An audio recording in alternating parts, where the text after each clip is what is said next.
So ngayon guys, i-unbox na natin ang ating DJI Osmo Mobile 7. Okay. Ito, tanggalin natin ang tape guys.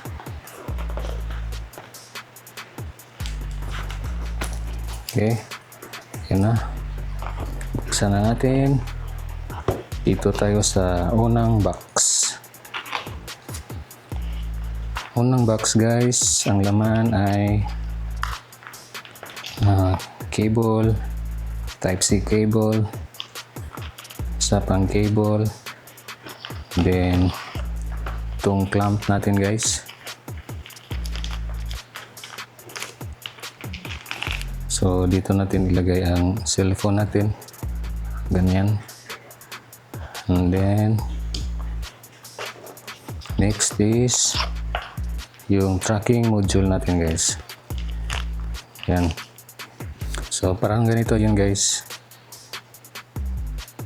Dito guys, oh. Ito ganyan. Okay. Nakasalpak na guys. Okay na siya. Tanggalin muna natin guys. Pag tanggalin guys, you have to press this button. Okay, dyan na sila.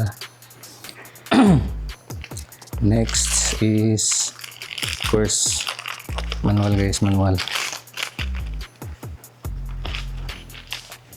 Walang free sticker guys. Okay, then the most exciting part, wala na guys, wala nang laman guys. The most exciting part is the gimbal. Tang-tadang. Okay, here it is.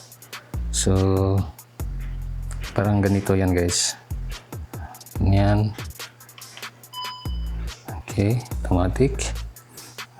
Pag ilagay mo ito guys, dito yun siya guys. So, i-akma mo dito guys. Ang ganun. Magnet. Lakas ng magnet guys.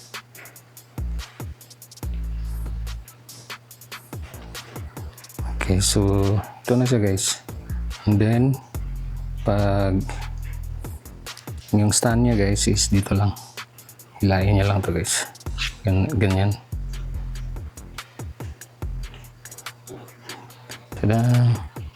So ito na siya guys. Ang ganda no. So magaan lang siya guys.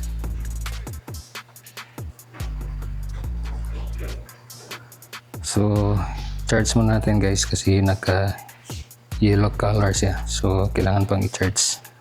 Thank you so much for watching guys, and God bless to all.